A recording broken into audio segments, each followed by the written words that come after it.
The man was fishing. Suddenly, he noticed a glaring reflection on the ice in the distance. Out of curiosity, the man walked over with his ice pick. On closer inspection, he discovered a right hand frozen in the ice. The reflection came from the ring on that hand. As a retired veteran, the man was not afraid. He immediately started chipping at it with the ice pick. Before long, a body emerged from the broken ice. But before the man could figure out what was going on, he noticed a black suitcase not far away. Since the lake was very remote, the man did not hesitate and pried the suitcase open. But what he saw next shocked him deeply. The suitcase was filled with over $1 million in cash, and he also discovered through the opening that a plane was submerged underwater. Clearly there was more than one such suitcase, but the man didn't have time to think. He could only first take the suitcase back to the camp. At this point the man was a bit confused. He didn't know how to deal with the cash, but what the man didn't know was, as he pried open the lock, he had already triggered the tracking device on it. After a night of mental struggle, the next day the man decided to quietly leave with the suitcase of cash. But unfortunately, he hadn't gone far. He ran into police patrolling the ice. The female officer noticed the man's panicked and suspicious look, so began questioning the man.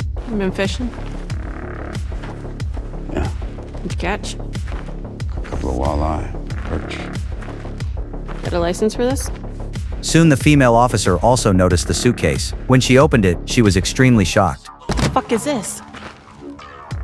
I found it. You found it. Where? It was under the ice. Under the ice. Okay. I was gonna. I'm gonna need you to take off your backpack slowly. The female officer obviously didn't believe it. Just as she was about to take the man in for investigation, an SUV suddenly drove up. Several armed men immediately got out of the vehicle. Before the female officer could react, the leader had already raised his gun.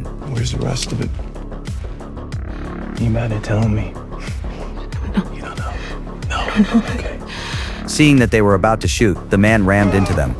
The female officer took the opportunity to grab a weapon and engaged in a fierce gunfight with them. Amid the chaos, she ran straight to the vehicle, intending to drive away, and after the man got up, he quickly jumped onto the truck bed to escape. Seeing the two successfully escape, the boss instantly became furious. He immediately ordered his men to capture the two, because they were the only ones who might know the location of the crashed plane. The cash in that suitcase was exactly the money stolen by that gang of robbers. They had originally planned to transport the money by plane, but unexpectedly, the plane crashed, falling into the icy lake. Inside the plane, there were also more than 10 other suitcases full of cash. Meanwhile, the escaping female officer, in order to avoid retaliation from the criminals, immediately called for backup on the walkie-talkie and accelerated away from the ice. Unexpectedly, the vehicle suddenly broke down at that moment, leaving the two no choice but to flee on foot. On this vast white icy lake, the fate of the two would change because of money and greed. Death would entwine itself tightly with them.